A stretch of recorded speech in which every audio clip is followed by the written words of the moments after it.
Friends, Romans, and countrymen. We're going to collect the homework in just a second. You got about 30 seconds to finish it.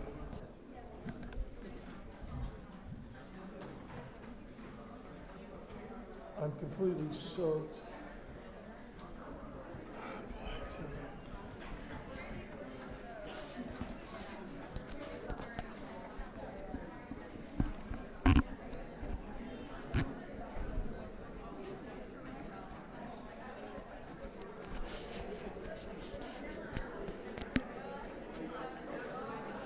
Okay, hurry up, you guys. Let's go.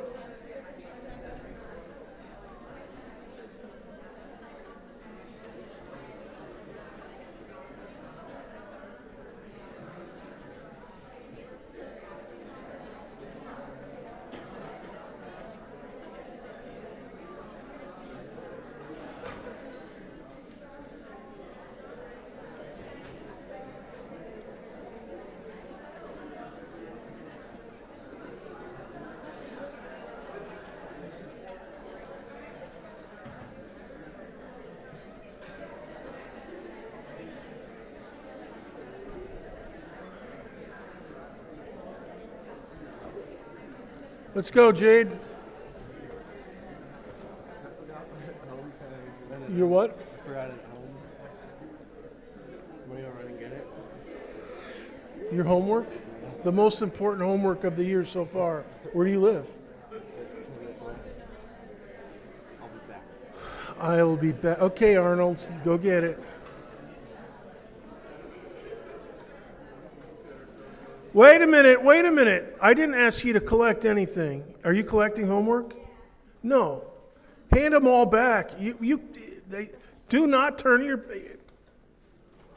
Thank you for being conscientious, but I have a special collection method, and you just messed it up. Yeah, so hand those back to people. Everybody hold on.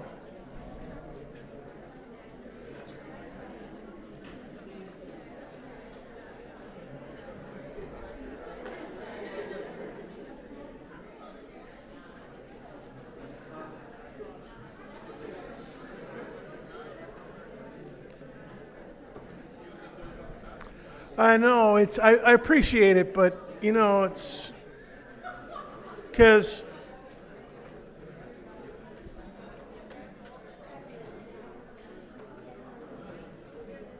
okay, bring that, bring all those things up here. We'll sort it out up here. You're on timeout though, so come on. To get back into class. Actually, it's all right. Here's what I want. Okay, here's what I want you to do. Just stand here and alphabetize them. Get them from A through L, and then from M through the end of the alphabet. Just so make 2 stacks first. A through L, and then M through the end of the alphabet. All right, while we're waiting for... Give me a stack. Give me some of them. Some of them don't, I don't know if some people don't have their names. Well, some of you don't have... Okay.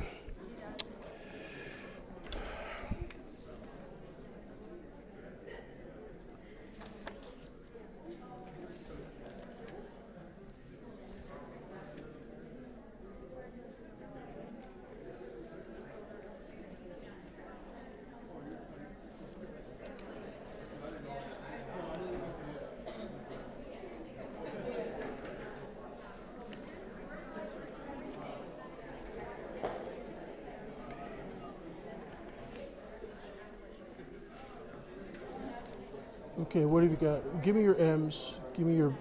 This is the M through L. M. Those are alphabetized. I just separated them into the 2 groups, and then I'm No, you don't have to do anything else. Don't do anything else. okay, don't put them from A to... Yeah, just leave it there. Return to your seat, and we'll get this show rolling.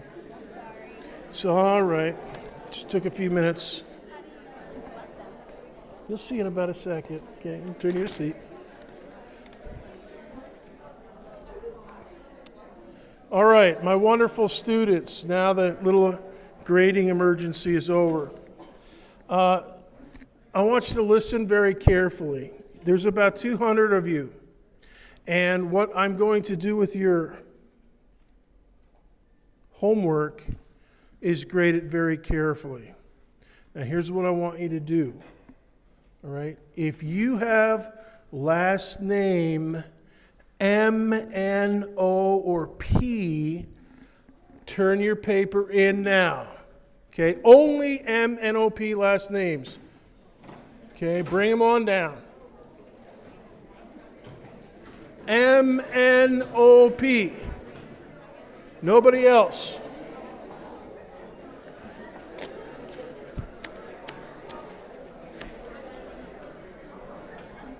M-N-O-P, right here. M-N-O-P. M-N-O-P. All right, thank you. Okay, thank you. Okay. M-N-O-P. M-N-O-P. M-N-O-P. M-N-O-P. Very good, thank you. Excellent, good. M-N-O-P. Okay. This is two paper. This is. Okay, very nice. Okay. M-N-O-P. M-N-O-P. M-N-O-P. M-N-O-P. M-N-O-P. Okay. Okay, M-N-O-P. Good. M-N-O-P. Give me your homework now or forever hold your peace. M-N-O-P? All right, move it. Dude, you were supposed to put it on this. Oh, okay, sorry. Oh, I'll put it on the bottom of the pile. It's all crinkly and everything. Sorry. Gosh.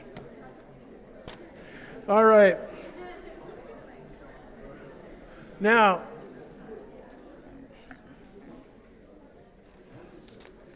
the rest of you, I want you to send your paper to the aisle, and then the person on the aisle bring them all up. Okay? You guys send it to that aisle?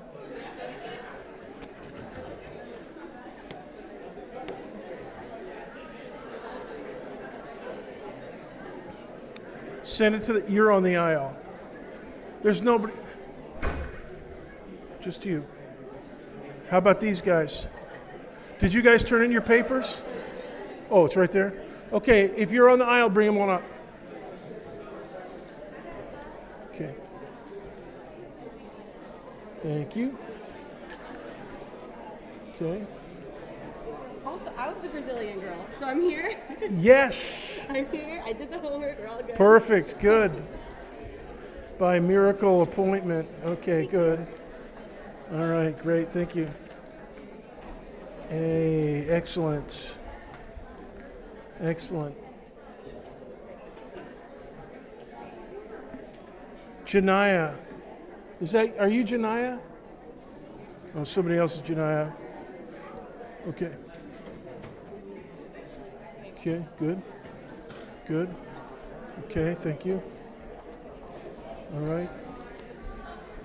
Homework. Okay, very good.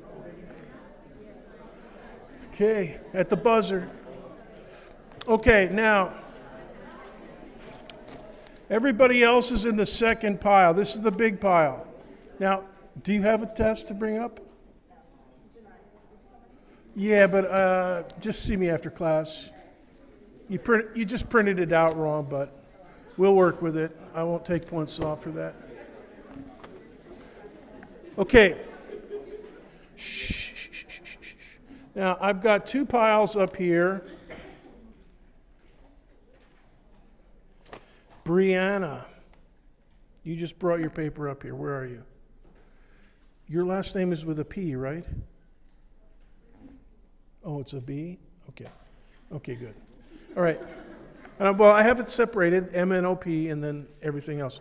Okay, so here's my two piles. Okay? Now, the big pile I'm going to be giving to Daniel Reinhardt. And he's going to grade this pile. And he's going to do a lightning grade. He's going to give you 10 points based on two things, your net force and your angle. So he's going to whip through it, and maybe he'll eyeball something if he feels like it. Okay? And that's just this week. This week, everybody M and OP, I'm going to be grading this. So it's roughly 48 of yous. All right? Now here's I just chose a group of students at random. And here's how it's going to work. We have 5 written assignments. This is the first one. Every week I'll choose a different group of students for me to grade. So right now, M and OP, you're going to be graded by me, and I'm a pretty tough grader, and you're going to get 15 points possible. And then Daniel, he's a softie, I hear, for grading. He'll be grading this. Now next week, you MNOPs will be in Daniel's pile. And somebody that are in Daniel's pile this week, like A through B, you might be in my pile next week, next Thursday. Also, next Thursday is our midterm, first midterm. So you'll be handing this in, and it'll be kind of a study problem for the midterm. We'll go over it, and we're going to go over this one too at the beginning of class, but we don't have a midterm today. But next Thursday we will. So you'll be turning in your homework. We'll go over it, and then we'll take the midterm next week. Okay? But we have 5 of those, and by the end of the semester, I'll have all of you graded at least once, possibly more, but at least one of your, now if you don't turn it in, I won't be able to grade it. Okay, but if you've turned it in and you're in the MNOPs, I'll be grading yours, and I'll be writing comments. What I think you could do better, what's not clear, and stuff like that. Now these guys over here, he's just going to be doing the grad student express, checking the numbers and then buzzing through. Because he's got like 180. I've got about 40 something of these. All right? So that's how we're going to do it. And by the end of the semester, so everybody's going to have 4 10-point grades, and everybody's going to have 1 15-point grade. Total of 55 for written homework. Now we also have stuff going in Wiley Plus. By the way, I'm going to, this time for sure, have a Wiley Plus assignment that doesn't blow up in our face. I'll set it up tonight or tomorrow morning early. You'll be able to work on it over the weekend, due on Monday. And hopefully I won't torch it, and you guys will be able to, and I'll put a good nice 2 hours time limit on it or something. All right, so you'll have that this weekend. Let me ask you a question. For those of you that actually got your attempt on one of the assignments, can you sign out and go back in? No. So once you sign out and close your browser, and so you just have to set down a 45-minute block of time and. Well, we're going to have to figure out a good strategy because I can copy those assignments.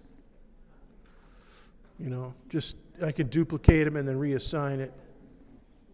Anyway, so that's the scoop with these exams. Now, let's go to the notes. And get your clickers ready because we're going to do some clicking. And what I'm going to do, by the way, I have a talking PDF of my solution. So I'm going to walk you through like half of my solution, my diagrams, and a little bit of narration. And for the full solution, you'll be able to look at it in the talking PDF page a little bit later tonight. Okay, so here's the diagram. And guess what? I saw a student that brought her homework up, and it didn't look quite right. And she had it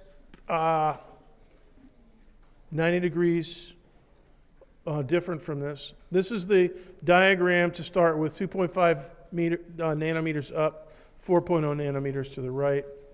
The fundamental charge is the same in the numerator, so it's E times minus E. But, for this textbook, they use the absolute value bars, and that's what I'll do this semester. Normally, I don't do that, but so it's basically K times E squared. And that's the same numerator in this problem because we're working with protons and electrons. Right now, if you have something with 4 microcoulombs and 7 microcoulombs, and you're not going to have equal numerators all the time, but this one, yes. So you plug in your numbers, 9 times 10 to the 9 Newton meters squared per coulomb squared, and you multiply by E squared. Now, E squared is 2.56 times 10 to the minus 38 coulomb squared. And the units cancel, and the numeric value is 2.304. Anybody remember having that in your calculate? You don't have to do that calculation. That's kind of an intermediate calculation. Go ahead and jot that down if you want. K times, it's a constant of nature, really. K E squared. It's 2.304 times 10 to the minus 28 Newton meters squared. We're going to be doing some clicking, and if you have it written down for clicking, it'll save you a little bit of time, more time to think. All right, so we got the numerator squared away. We did a little bit of work with that. Now, the closer, they're both protons, so they both pull, but the closer one has the bigger pull. So when I get around to doing arrows, the upward arrow is the big one, all right? So the directions are upward for the first proton, and I just marked the first one, number 1, and then the sideways one, number 2. That's going to have a rightward pull, but not quite as big. Now, at this stage, until you actually calculate the constituent forces, F1 and F2, you don't know how big to make the arrows, but you can go like this.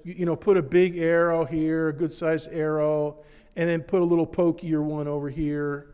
And that's good enough for government work when you're doing this. And because after and so you trace in your rectangle here, and then the diagonal, there's your F net, okay? And that's good enough to get you going, because what it tells you is basically that your net force is over there in the first quadrant, and it's going to be fairly steep. So it's going to be somewhere above 45 degrees, all right? So when you calculate the tilt angle theta, and you come up with something less than 45 degrees, see, that might have tipped you, it might have tipped you off that your diagram was, turned around. Anyways, so we're going to be looking for something fairly steep, based on simply knowing that one of them's fairly big. Now we're going to let the numbers do the talking.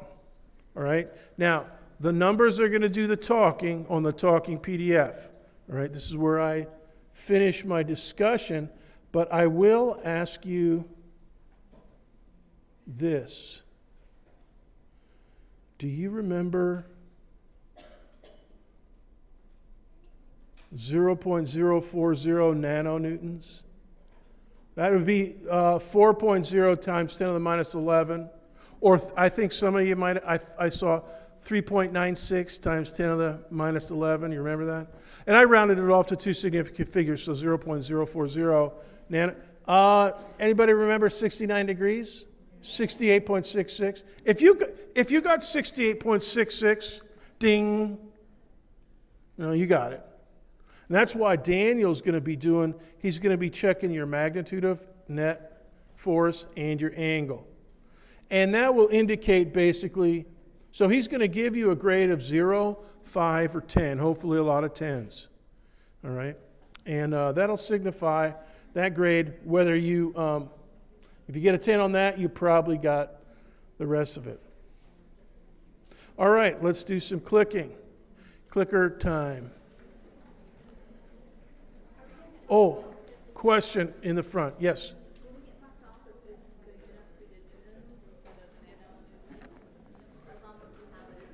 Are we going to get marked off if we don't have nanonewtons? No, it's a written problem, so we'll just, mentally adjust. But the clicker question that I'm about to give you, I do want you to work in nanonewtons, 10 to the minus 9 newtons. Okay, question? If I say, if we didn't do so on the first homework, I think, are we still going to be able to, recover, Yeah, we're going to have 4 more of these. So this, if you biff it on this one, you'll be able to crush the others, and you should be okay. And don't forget, this all goes into the homework grade, which is 25 out of 25. So biffing one of these is not necessarily it might dip you down to 24 out of 25 instead of 25 out of 25. So just keep working harder, you should be good. Okay, clicking time. Let me get my other cursor. I usually have a TA to do this stuff, so I have to. Okay, we're on frequency DD, and hopefully you have a Go Nitro message. Here's your question. Do it again. Take a few minutes and calculate it again. Slightly different distances and arrangement. 2 protons again, so you can reuse that numerator. All right, and now this time I'm stating your multiple choice answers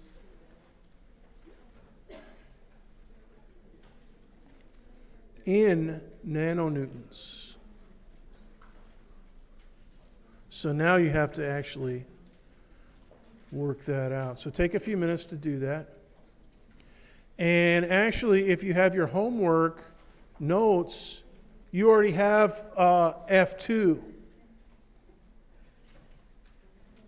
That's, we're reusing that one.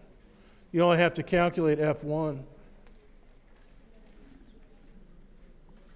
If you think about it.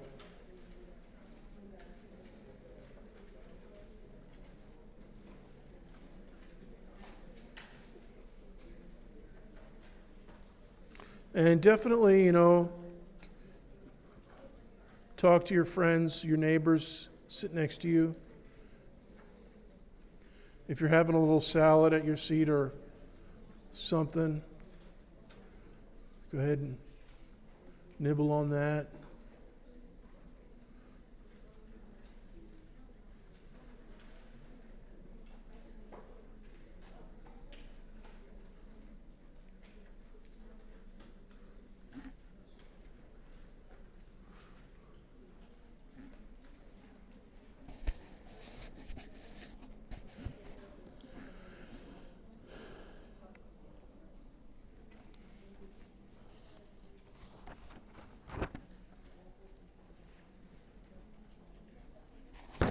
Yeah, 3.9. You know what? I'm getting some 3.68s here. No, this is good.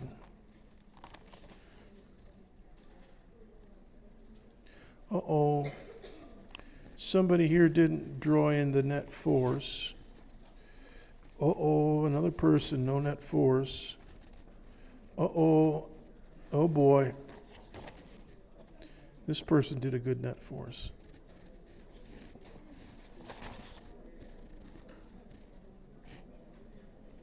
So some of you guys are going to get blazed for your sketch, but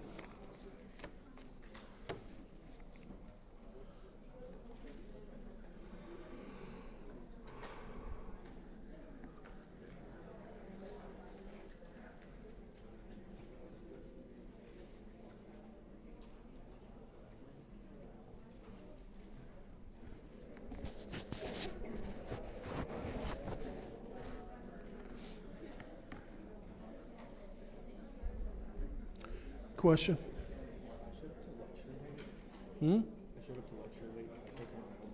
Shit. Excuse me. What do you... I've already explained the problem. I can't take this now. I just showed up. Yeah, but I can't accept... what's your name isn't even on this. Come on. Get with the program, son. Here, let me give you a pencil. Stay up here. There's usually one up here. Take one of these pencils. You know, I waited about 5 minutes before I collected the homework. You don't have to accept it. Yeah, I might not accept it. All right, go ahead to back to your seat. Get this clicker question done.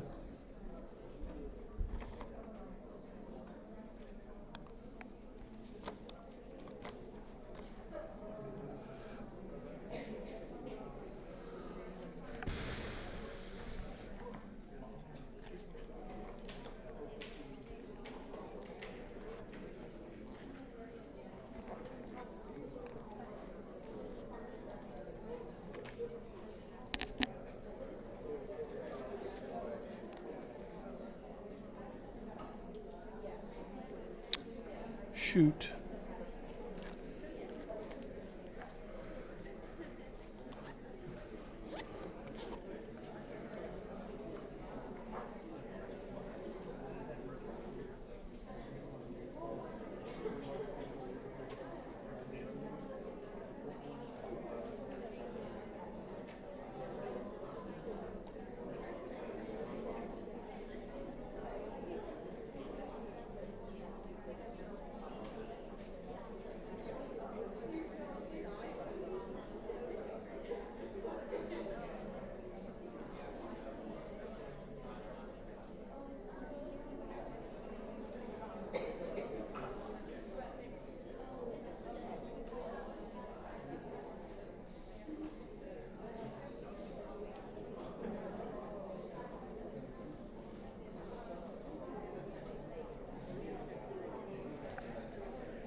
Three minutes.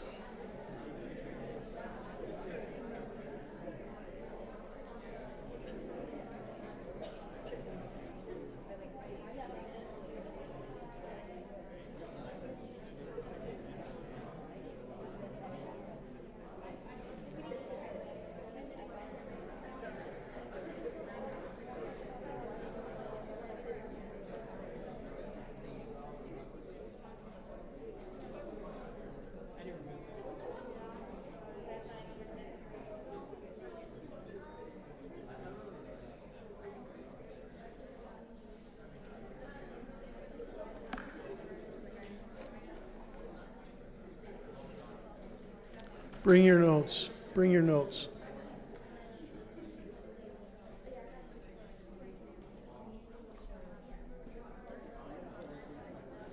Let me see what you got here.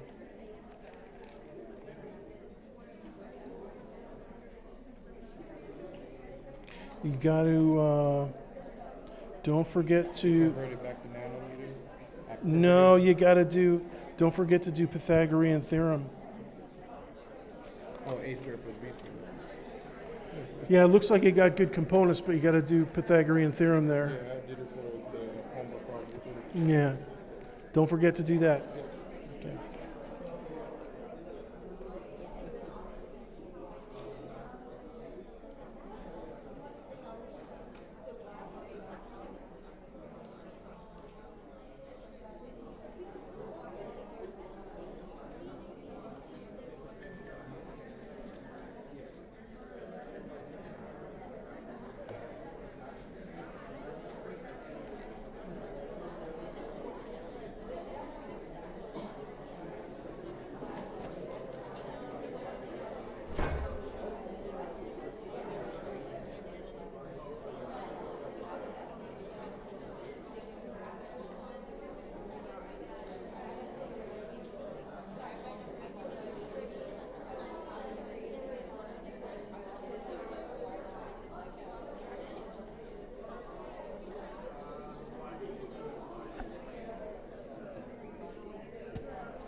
20 seconds.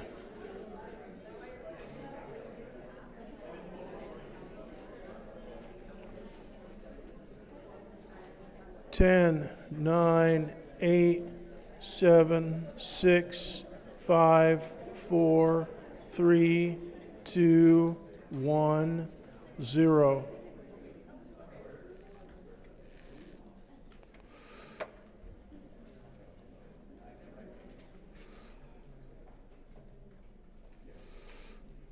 You guys ready for the answer?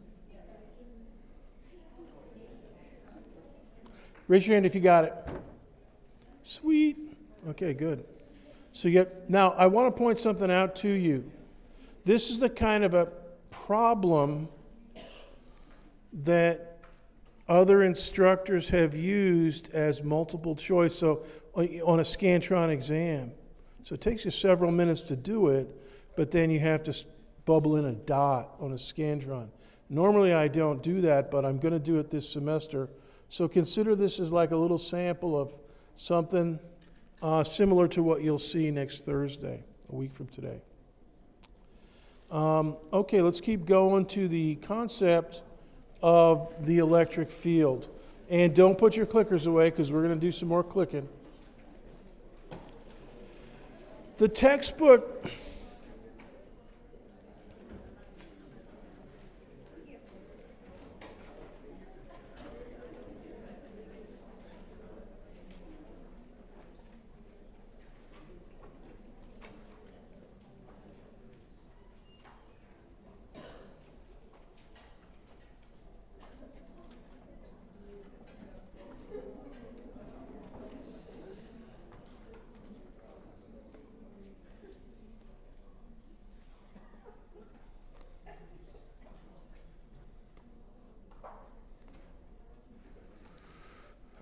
the textbook talks about the electric field concept in terms of a formula, and in other words, the electric force divided by this abstract thing called a test charge. The real way to think about the electric field is an electrical property of space that's established near a source of the electric field. In other words, charges, positives or negatives. The magnetic field, the source of the magnetic field is moving charge. And so mathematically, it's a requirement to split your problem into sources and field particles, or in this case, field locations. So in this diagram, notice that they have two. Let me move my cursor over here. Come on, cursor. Here's one source area, source B, and here's source A. And they're kind of nebulous blobs. They have charge, positive charge. And they both set up something called an electric field at point P, independent of each other. And that is simply an accounting mechanism when you're doing a complicated system. Now, if you have point charges, it's not hard to do any of this. But if you have more than 3 or 4 point charges, it can get complicated in a hurry. And so the idea of the electric field in the simplest case is the electrical influence of a single charge in the field, in the space around it. And it's simply this, K times Q over R squared. And in this textbook, it's absolute value of Q. And so this is a formula for the magnitude. Now, as I was mentioning to a student before class, the formula that they use in this textbook with the absolute value bars in the numerator, it's one way to handle electric force, the Coulomb force, and the electric field, but it requires that you calculate a magnitude and then figure out a direction yourself, which is okay. You can do that. They have fancier formulas than this, with a lot of vector technology in it, unit vectors and directional cosines and things like that. And yeah, you can use those, but they're much trickier to use. But if you use it, all the directions work out. In this one, you'll figure out a magnitude, again, like the Coulomb force, and then figure out a direction. This is the influence of a point particle out to infinity. KQ over R squared. It is an infinite range field. And if this charge is accelerated, if you wiggle it, it'll generate light or radiation of some kind, infrared or maybe ultraviolet if you really shake it. X-rays if you really, really shake it. And those X-rays go off to infinity. They're infinite. A photon of light will just go until it's absorbed by an atom. And if it doesn't absorb an atom, it doesn't find an atom in the first 100,000 light years, it'll just keep on cruising. Speed of light, no mass, no friction, no nothing but net. It'll just keep going. So it's infinite range, and for that reason, it's legitimate to think of that photon as being an influence of the charge that generated it. The charge that wiggles here, and 10,000 light years out, one of the photons intersects an atom and is absorbed by the atom, and jumps the electrons to a higher energy level in the atom. So this is the easiest, the simplest one, and it's the one that all the complicated fields are built from that are also mentioned in this book and that we're going to diagram in a few minutes. Question? That's why the night sky are glow spots that, or glow spots that we, just like a stars can actually be galaxies that are like billions of light years away, right? Well, I don't think you can see the only galaxy that you can see with your naked eye are there's like the two Magellanic clouds. Those are dwarf galaxies. You see them in the southern hemisphere fairly easily. And the Andromeda galaxy, which is a big spiral number, a little bit bigger than the Milky Way, and we're all orbiting each other. We're all in a gravitational interaction. But other galaxies, you don't. But Hubble Space Telescope, a lot of the pictures of the Hubble Space Telescope, they aim it to a region of the sky that's black, and then they just take a zillion pictures of that same little spot that looks black.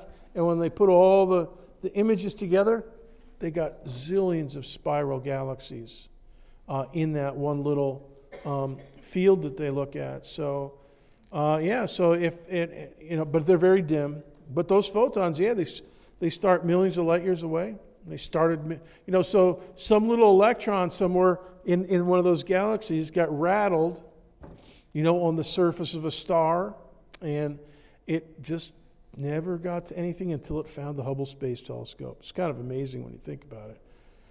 But let's keep going with this. The electric field vectors basically point away from the source charge Q if the source charge Q is positive. All right? And we owe this to good old Benjamin Franklin. He's the one that decided what were positive and what were negative. So it's basic. It kind of looks like a spokes on a wheel. There's a picture of it from chapter 18. So, and the reason that the field lines go that way is because if you take a tiny, minuscule, infinitesimal positive test charge and put it near another charge Q, the source charge, anywhere, it's going to move away from the source charge Q. All right, now, if your source charge is negative, source charge Q, the vectors point at the electric field vectors point toward it. Now, this diagram that I have here shows a set of electric field vectors around a positive charge. The textbook doesn't have the matching picture around a negative charge, but you can mentally think what it would look like. The same dots, every one of these things has a dot right here, B, or what is that? That's 1, 2, 3, 4, 5, 6, 7, 8, all 8 dots. And if this were a negative charge of the same size, those red arrows would be aimed inward, because that is the direction that a positive test charge would want to go. Question, Jade. Can you define more blatantly what a test charge is? A test charge, Yeah. more blatantly? A test charge is a theoretical construct that theoretical physicists use to think about the electric field. It is so small, it doesn't, if we go back to this picture, if you put a positive test charge here, like 1 coulomb of charge here, it might totally repel these things to kingdom come. All right? Same thing with these up here. All right, so you want to use something smaller. All right, so a proton.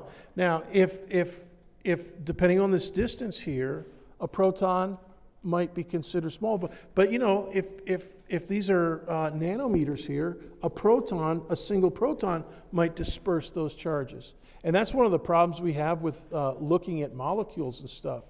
It's very difficult to use like an electron microscope, because they shoot electrons at a substance, and the electrons will deform all the atoms that they, if it's not, slow enough and stuff. So it's a tricky business. So that's why the test charge is considered to be like this theoretical construct that you use to mentally think, okay, now my electric field is pointing away in this direction, so that means a positive test charge here would go in this direction. Yeah, that makes sense.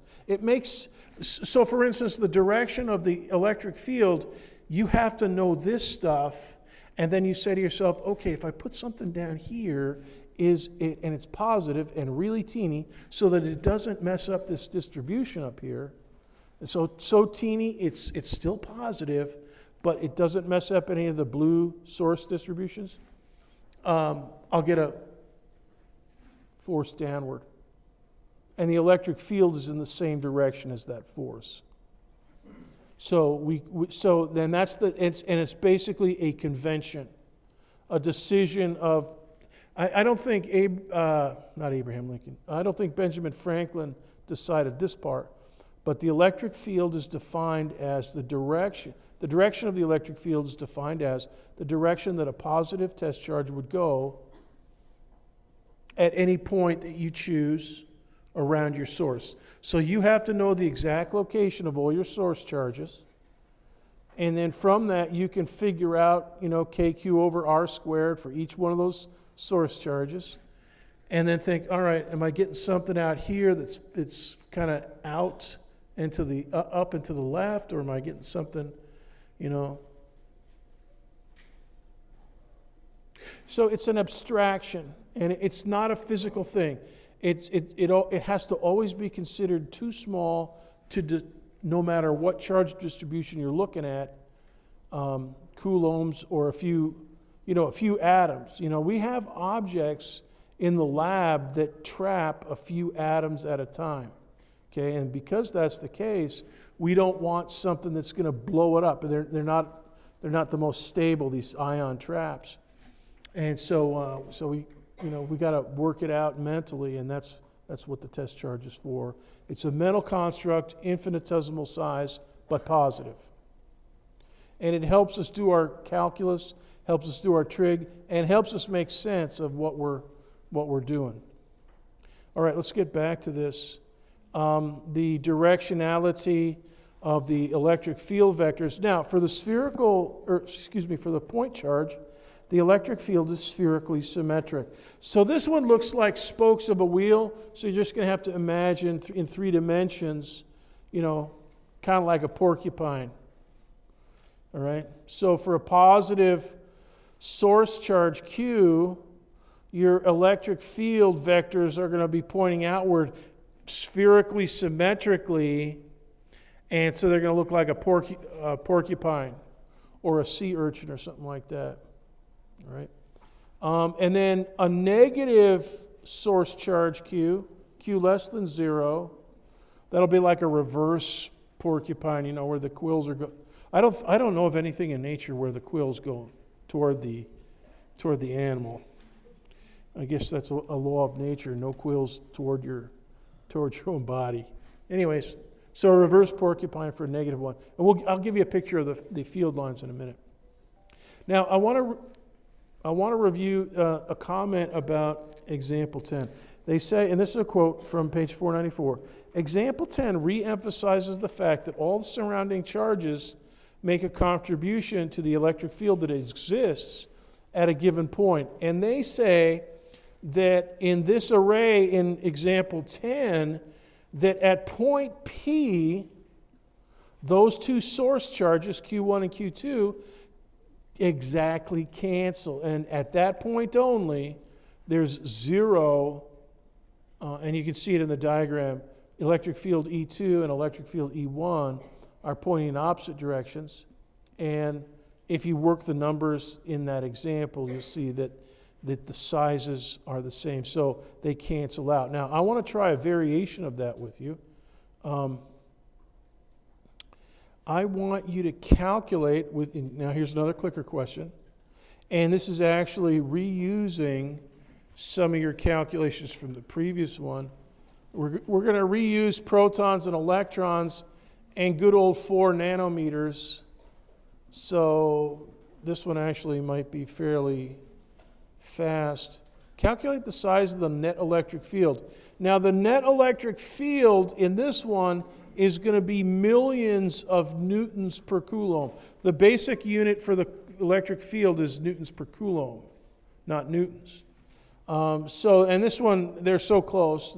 The electric field is going to be millions of newtons or meganewtons per coulomb. So, and you'll see that as soon as you work out the numbers. And actually, I take it back. The numerator here you can't reuse from the previous problem. But the formula is almost the same. You just don't have, you have k times 1.6 in the numerator. You don't have 1.6 squared. So take a few minutes to work this one out.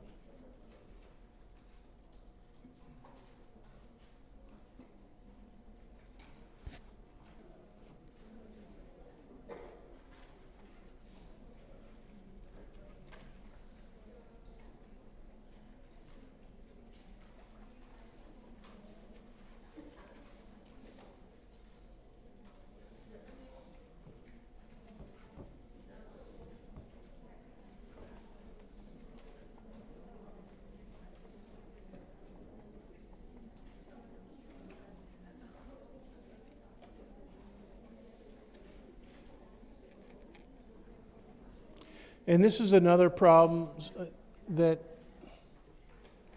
is a calculation, a significant calculation, but you answer with a scantron dot. So.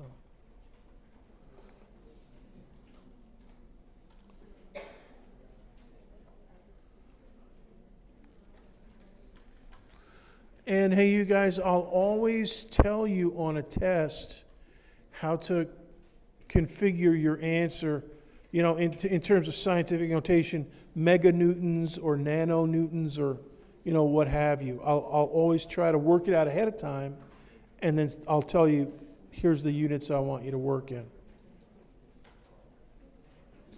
Question?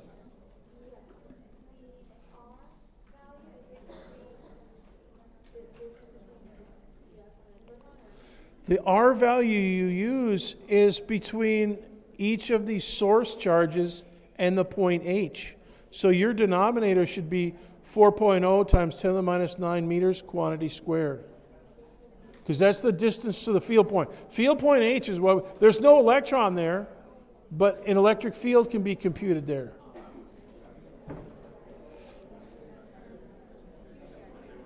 Oh, let me start this question.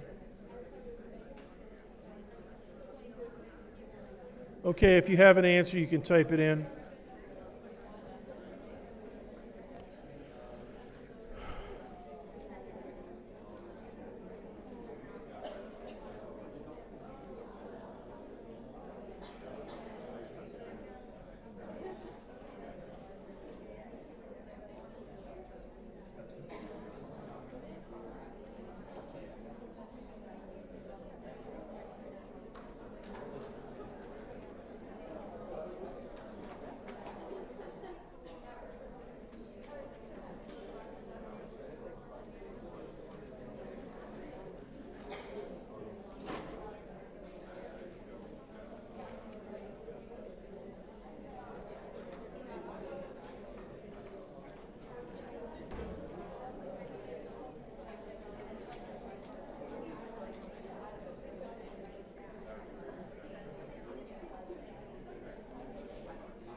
Did I say 350?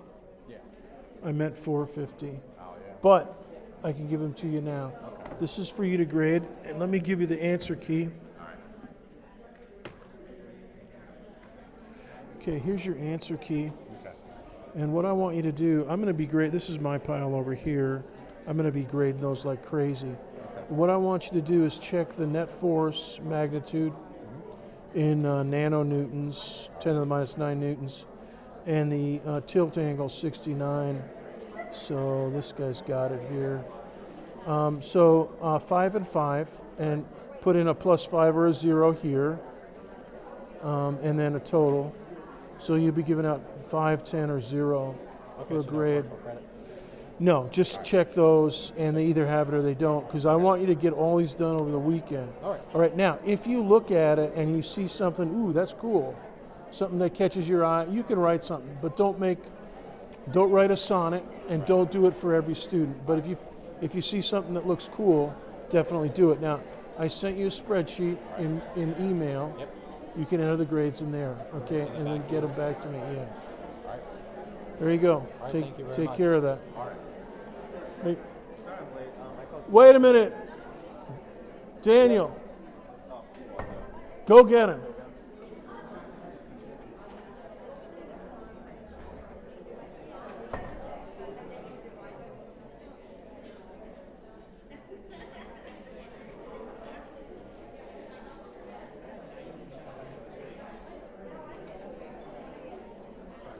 Did you give it to him? Yeah, I was in with people. What is your last name? Brown. Okay. Yeah.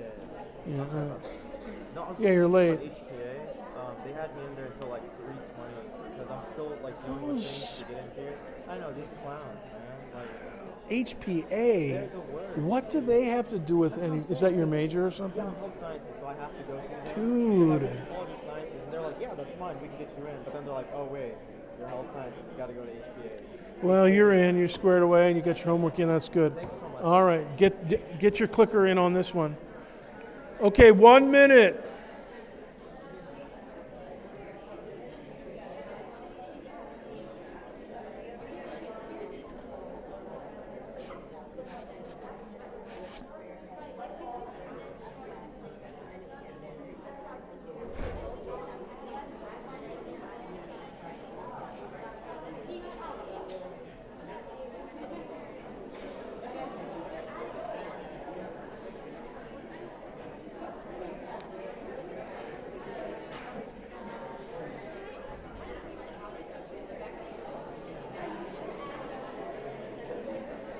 Twenty seconds.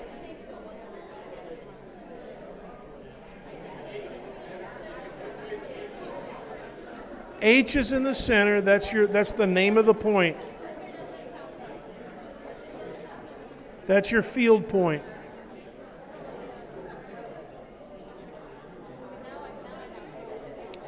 Ten, 9, 8, 7, 6, 5, 4, 3, 2, 1, 0.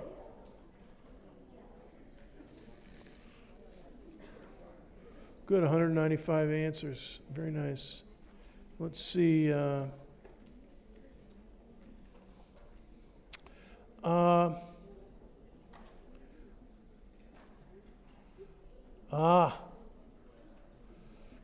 I caught a few of you napping. Correct answer is C. If good. Now, shh. If you voted for A, and a good number of you did, you forgot that you're doing 2. Yeah. And here's another question for you. And this follows on, and it's a question that you have to ask yourself as well. How big is it? What direction does it go?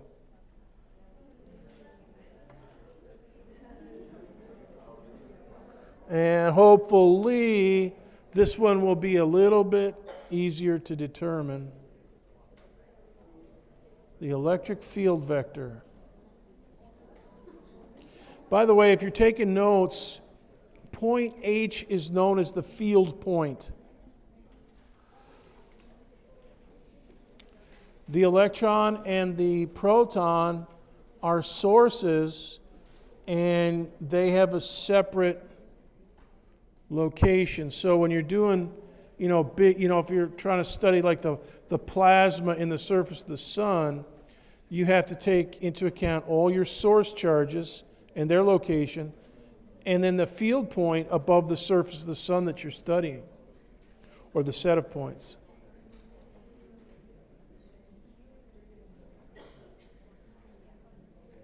"20 seconds.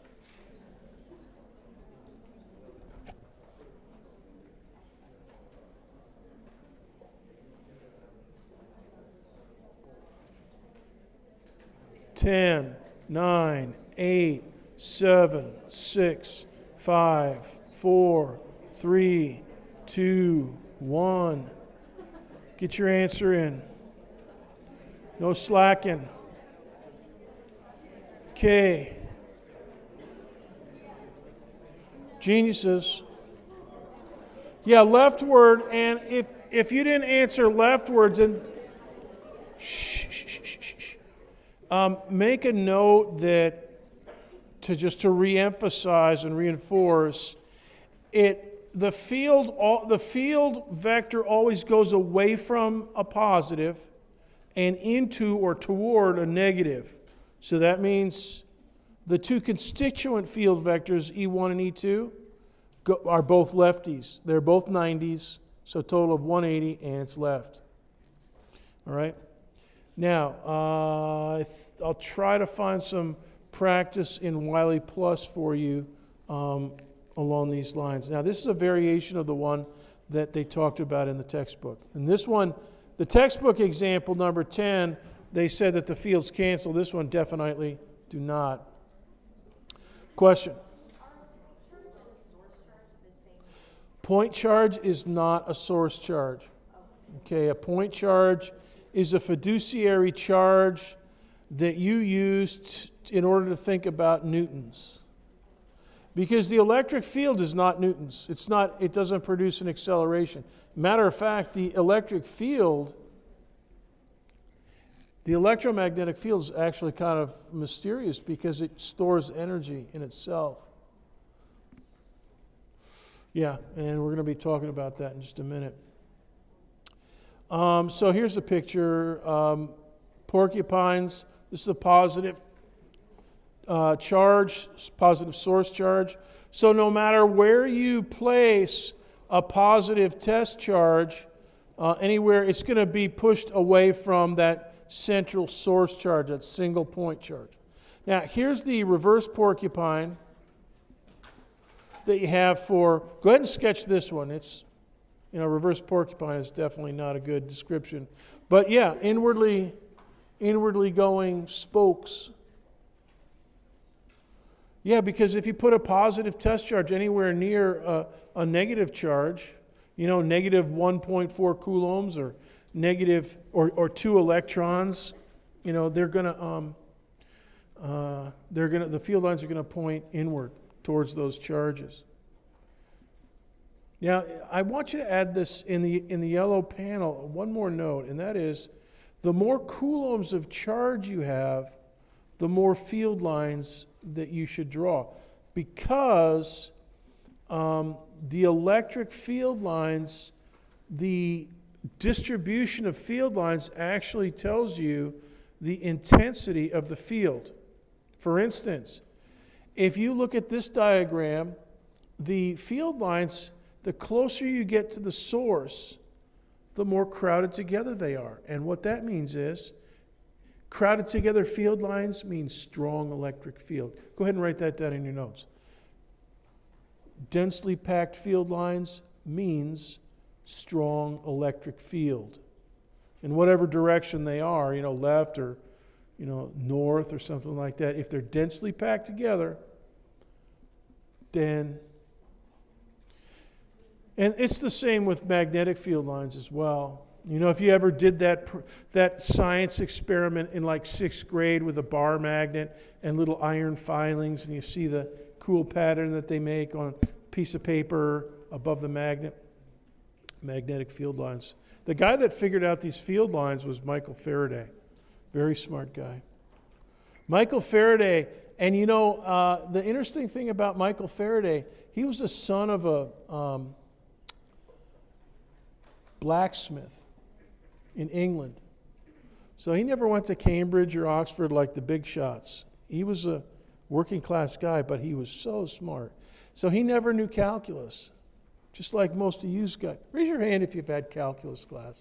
I bet a number of, okay, that's a good number, but not everybody's had calculus, and neither did Michael Faraday, and yet between Michael Faraday and the next greatest scientist after him was Albert Einstein. I mean, Albert Einstein applied calculus and four-dimensional geometry to everything that Michael Faraday discovered and developed. So Faraday, an amazing guy, very honored by the Queen. They offered him a knighthood, like Sir Michael and that kind of thing. But he turned them down. Very humble guy. He's an interesting guy. Okay, page 496. Electric field lines are always directed away from positive charges toward negative charges. We just took a look at that. Now, here's what I was just talking about. Page 497. The pattern of electric field lines also provides information about the magnitude or strength of the field, i.e., where the field lines are crowded together, the field is stronger. Where they're spreading out, the field line is weaker. All right? So what this means is the density of charge, which encodes the spatial distribution of the various source charges, that is closely related. In fact, it's perfectly related, completely related to the distribution of field lines. And the field lines are a theoretical construct, another one that, they exist, the field lines exist as an image, and it's helpful to think about, but they don't, you don't tie anything up with a field line, like you do with your shoelaces. All right, so we call them field lines and stuff, or lines of force, but they're definitely a theoretical idea that has a lot of meaning. And density of charge, just spatial distribution of charge, yeah, we know all about that. That's definitely something that's measurable. And just as a side note, you can see this image from Astronomy Picture of the Day, APOD. This is from a number of years ago, March 1st, 2001. Solar maximum. That loop on the lower right of the sun, that's about 30 Earth diameters across. So you could put Earth in the middle of that loop and still have room for another 29 Earths. Oh my goodness. And so, that's a magnetic field line. The plasma from the surface of the sun follows those magnetic field lines. So what you're actually seeing is plasma that cools up and then heats up again in the upper atmosphere and emits a lot of light, and it follows those magnetic field lines. Question? So, how do two different magnetic fields affect each other? How do their field lines affect the other ones' field lines? How do the magnetic field lines affect each other from a different source? The answer to that is they add together, but they never cross. So if you have two magnets, two sources, you just recompute. And we're going to do that after the break. We're going to do that for the electric field after the break. So let's take 5 minutes and then come back and do some document camera work.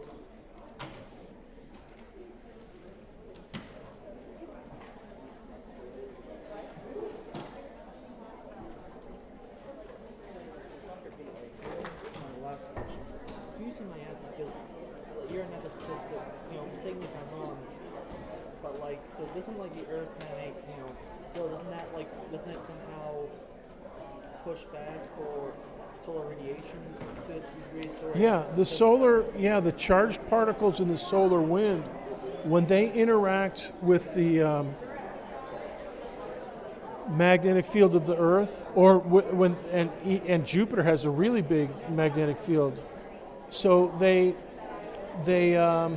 if they're charged particles, so protons or electrons, then they'll kind of spiral around the field lines and they'll give off radiation, and we can measure that, we can see that, and so yeah, they'll be interacting, and the aurora borealis is the same. It's particles from the solar wind that get trapped near the North Pole of the Earth, where the magnetic field lines are the most tightly packed and where the magnetic field of the Earth is the strongest.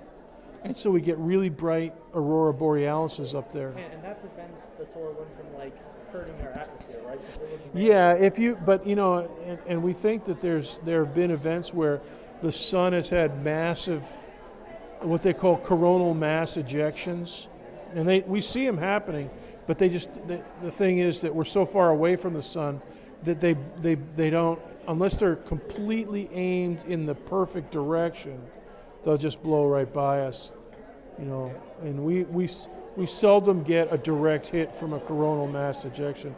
But yeah, it'll disrupt the upper atmosphere, power.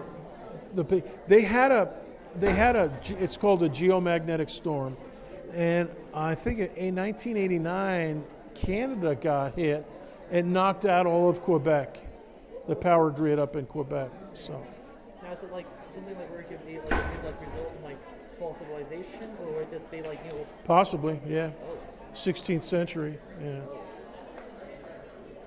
nice little Yeah. Question? So I registered my iCoder the first day of class, but I didn't see any bonus points for that. What is your name? Mueez, Mueezmam. Say that again. Sorry.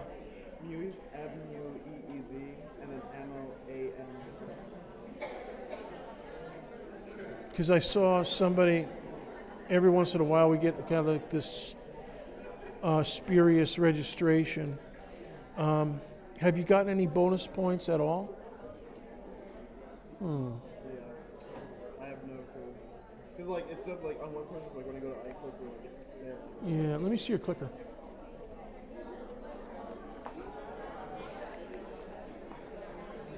Yeah, you're on frequency DD, go nitro. Wait a minute, where you sit? You sit up here in the fourth row or so. No, I sit like right there. Like Yeah. second row right there. Here you go.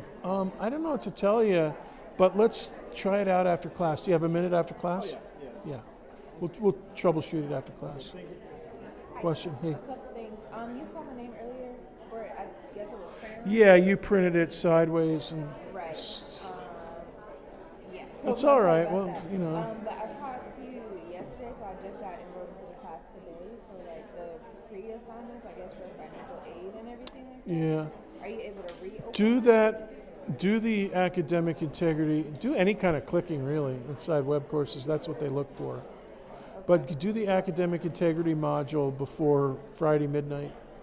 Do I have to do all of it? Yes, you do. It only takes about 90 minutes. Only? Okay. I know. Yeah. But that's our attendance thing, and it's pretty important. So like, what are You weren't here for the first day when I told students why, but we just went through a cheating scandal in my other class, so I'm just putting everybody through the academic integrity module. But anyways, and it's going to be the attendance quiz, so Okay. just do that, and you should be good. And this written, and you did the written today. You Yeah, turned that I in, saw so that's good. And I'm gonna ditch those first two from Wiley Plus because they're all discombobulated, so you won't have to worry about those.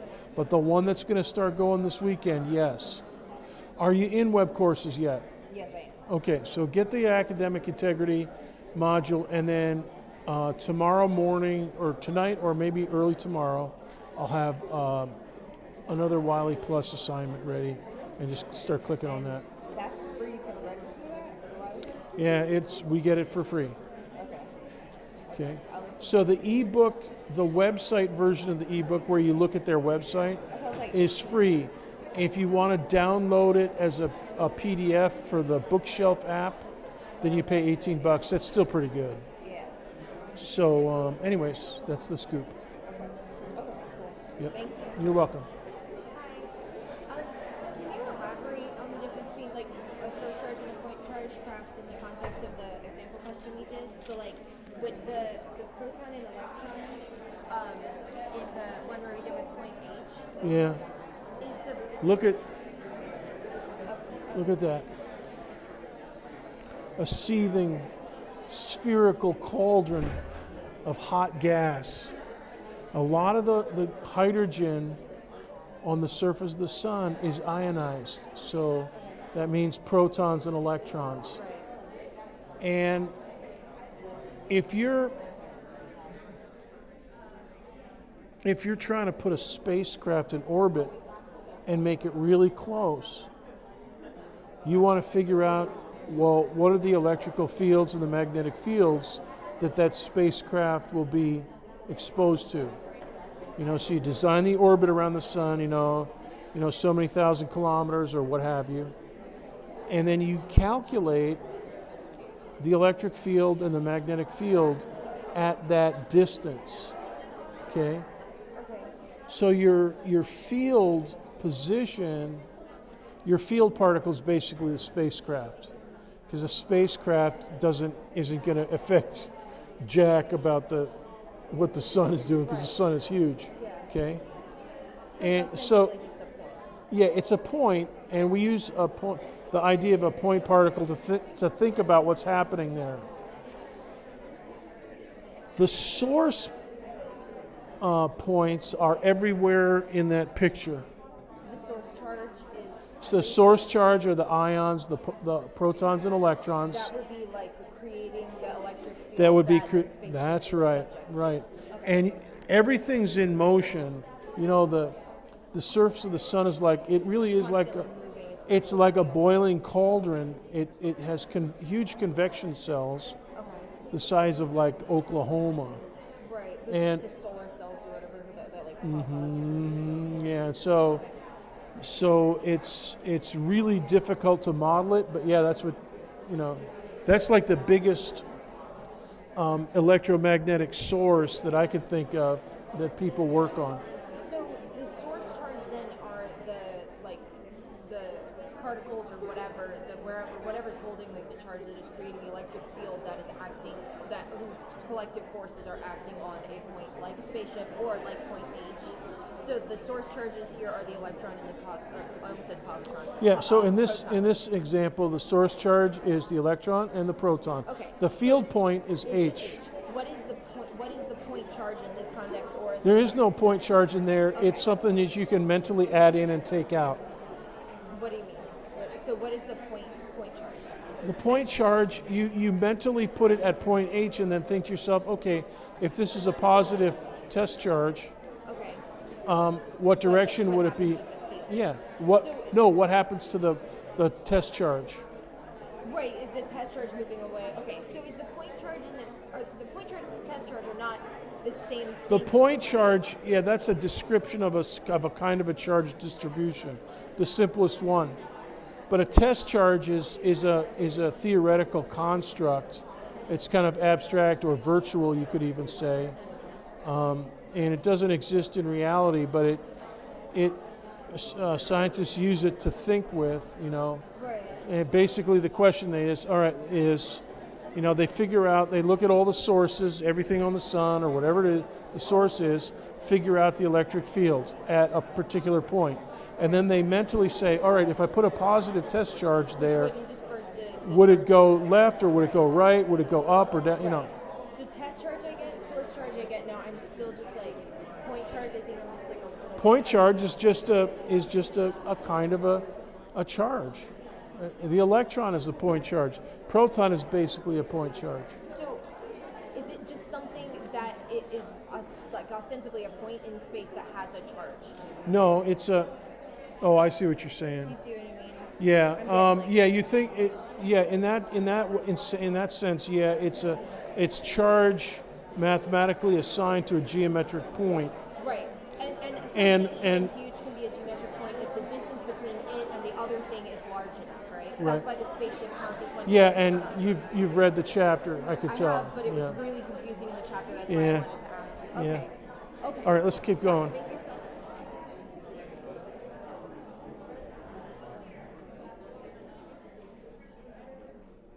All right, let's keep going, my wonderful students.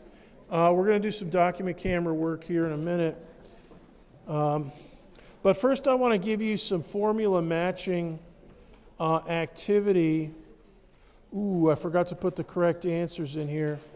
And this is going to be, you're going to be clicking now in the same way that on the exam you'll be bubbling in Scantron dots. So remember yesterday I told you that I usually have 3 or 4 matching items to start the test, and they'll look something like this.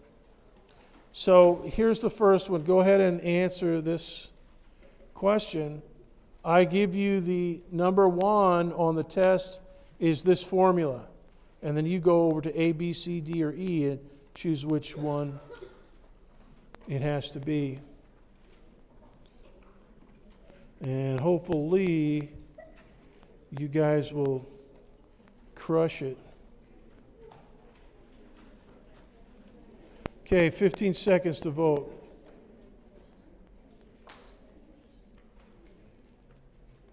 Ten, 9, 8, 7, 6, 5, 4, 3, 2, 1, 0. Okay, yeah, A is the correct answer for that one. Yeah, electric field of a point charge. Okay, question number 2.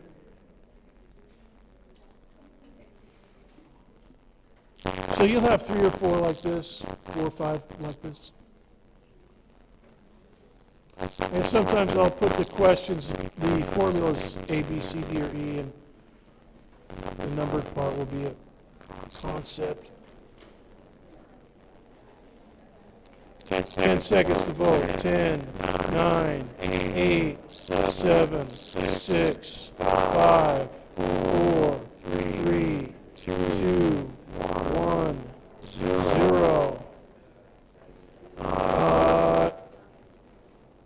Yeah. Correct answer is C. All right, so this is how you'll do it. So you don't have to worry about memorizing formulas. You'll have all the formulas that you need.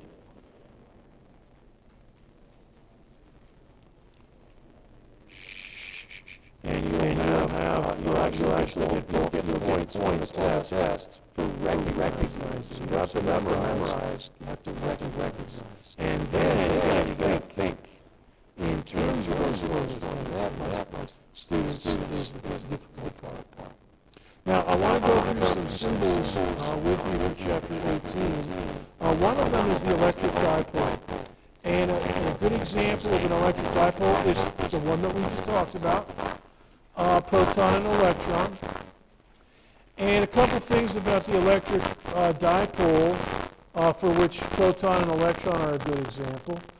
They have curved field lines, and they have 2 different symmetry lines. In other words, if you look at it one way, you can flip-flop it left to right, or you can flip-flop it top to bottom, and it'll be the same. The electric field will have the same shape. Okay, now we're going to work on that in just a minute, and it's going to be parallel to what's in the textbook. The other one that we're going to do is called the parallel plate capacitor, which is basically 2 metal plates connected to a battery.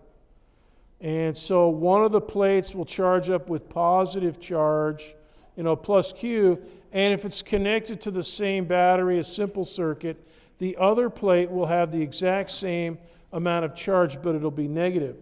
So in this diagram here, these 2 parallel metal plates, the electrons have accumulated onto the right-hand plate, and some electrons have been stripped by the battery. They've been sucked into the battery from the left-hand plate, so that's a positive Q. And this diagram does not include the wires and the battery and stuff like that. And if you separate it, so a lot of times you just separate it by air, an air capacitor.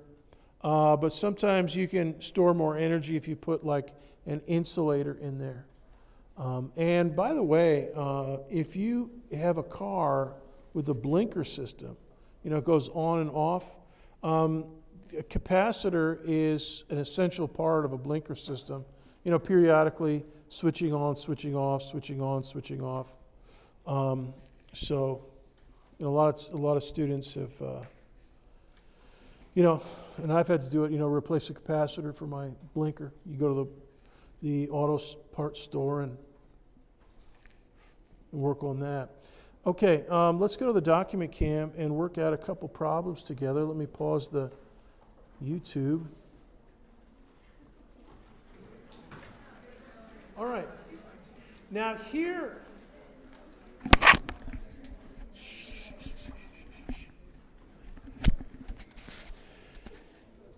is a regular dipole, and this one is positive on the left, negative on the right. And this one's drawn really nicely without a lot of blooping. And although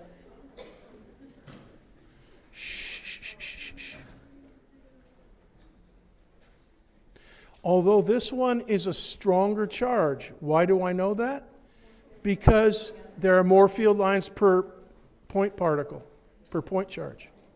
Okay, and if matter of fact, you could even count these up. Now, this is a diagram from your book. Now, here's a variation.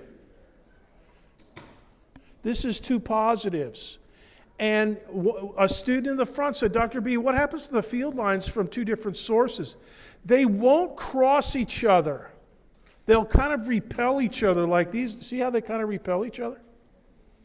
All right. Now this is very similar to what negative and negative would look like, except it would have the same shape, except it would have inward direction. Now, on Monday, we will talk about parallel plates capacitor, and you can read about it in chapter 18.